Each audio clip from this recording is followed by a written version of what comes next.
उसके बारे में कुछ बताएं। देखिए, नई शिक्षा नीति को लाने के पीछे एक बड़ा मंतव्य है, और मंतव्य यह है कि जो पुरानी शिक्षा नीति थी वो अंतिम बार जो रिवाइज हुई थी स्वतंत्र भारत के इतिहास में, वो 1986 में रिवाइज हुई थी, और कुछ उसमें सुधार करते हुए बहुत सारे जो स्टैट्यूटरी बॉडीज़ जो हैं वो 1992 में बनी। लेकिन उसके बाद एक बड़ा लंबा समय अंतराल हो चुका था, और जिस तरह से पूरी दुनिया में परिवर्तन हो रहा है, और वो परिवर्तन हम चूँकि जिस तरह से हम कह रहे हैं कि पूरा विश्व जो है सिमट रहा है, ग्लोबल विलेज बन रहा है, और शिक्षा में भी उस तरह के सुधार की ज़रूरत थी। और शिक्षा में सुधार के इसलिए क्योंकि हमको जो है अपने को वैश्विक स्तर पर अपने को कैसे हम जो है प्रतिस्पर्धी अपने छात्रों को बनाएं, इसके लिए एक ऐसी प्रकार की नीति की ज़रूरत थी जिसमें कि हम अपने छात्रों को प्रतिस्पर्धी बना सकें।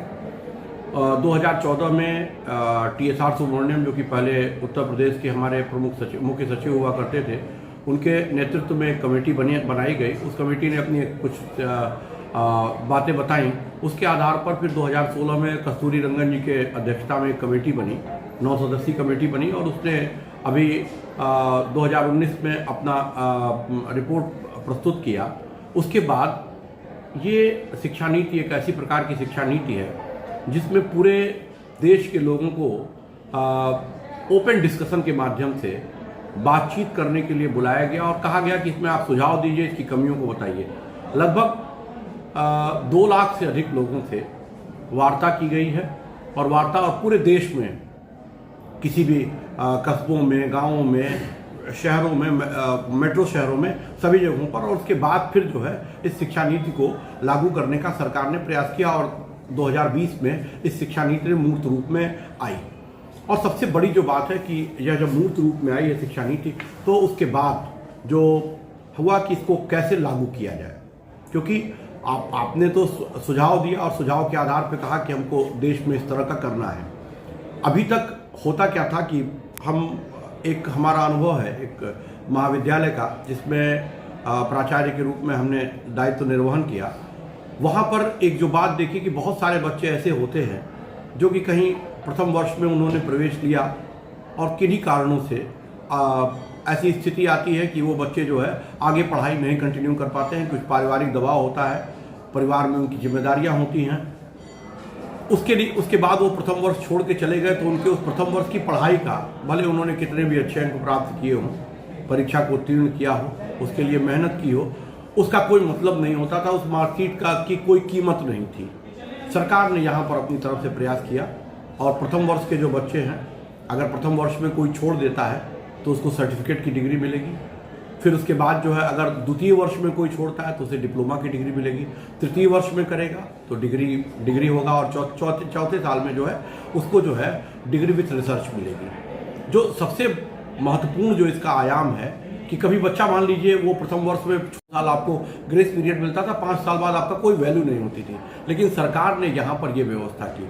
ऐसे बच्चे जो वास्तव में चाहते हैं कि पढ़ाई की ललक होती है, हम लोग देखते हैं अखबारों में फ्रंट पेज न्यूज बन जाती है कि 50 साल की उम्र में फला व्यक्ति ने जो है ग्रेजुएशन किया, तो कहीं ना कहीं से वो इच्छा होती है अंदर से, लेकिन वो इच्छा रह जाती थी क्योंकि उनके पास जो है अब होता था कि फिर से उनको प्रथम वर्ष करना पड़ेगा, फिर से द्वितीय वर्ष करना पड़ेगा, फिर से तृतीय वर्ष करना पड़ेगा। तो सरकार ने ये व्यवस्था की कि नहीं, आप अपना क्रेडिट जमा कर दीजिए, आप लेके जाइए, आपको एक निश्चित क्रेडिट पास करेंगे तो आपको सर्टिफिकेट मिल जाएगा, उससे एक निश्चित क्रेडिट पास करेंगे तो आपको डिप्लोमा मिल जाएगा, उसके बाद एक निश्चित क्रेडिट है उसको पास करेंगे तो आपको डिग्री मिल जाएगी। लेकिन अगर आप प्रथम वर्ष के अपने क्रेडिट को ले लिया आपने, तो आपको अगर द्वितीय वर्ष में एडमिशन लेना तो जाके आपको अपना क्रेडिट सरेंडर करना पड़ेगा, और आपको फिर उसके आधार पर डिप्लोमा या डिग्री प्राप्त हो सकती है। तो ये सबसे बड़ी जो खासियत है वो हुई। अब इसी के आधार पर जब भारत सरकार ने इसको लागू किया, तो हमारे उत्तर प्रदेश की सरकार के मन में भी आया कि हमको इसको लागू करना चाहिए। चूँकि अभी ऑब्लिगेटरी नहीं बनाया गया है कि सभी पूरे देश में इसको लागू कर ही दिया जाए, राज्यों के ऊपर भी वो किया गया है। और निश्चित तौर पर उत्तर प्रदेश ने बढ़ चढ़ कर के भागीदारी की, और उत्तर प्रदेश शायद ही देश के 2-4 राज्य ऐसे हैं जिसमें कि 2021-22 से जो है ये योजना लागू हो चुकी है। उत्तर प्रदेश में किया क्या गया है कि जो बच्चे हमारे ग्रेजुएशन में प्रवेश लेंगे, अभी जो ग्रेजुएशन है वो 3 वर्ष का यहाँ पे भी है, 4 वर्ष वाला इस साल 2021-22 में सरकार ने नहीं लागू किया है। 22-23 से वो 4 वर्षीय पाठ्यक्रम लेकर के आएंगे, अभी त्रिवर्षीय ही है।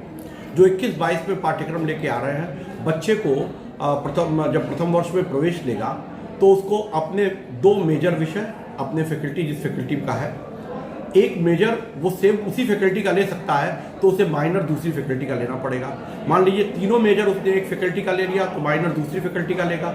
2 मेजर एक फैकल्टी का ले लिया तो उसके बाद उसके पास इस बात की छूट है, जैसे हम साइंस के कुछ बच्चों को देखा हमने कि उनके मन में होता है कि म्यूजिक को करना चाहते हैं, म्यूजिक में पढ़ना चाहते हैं।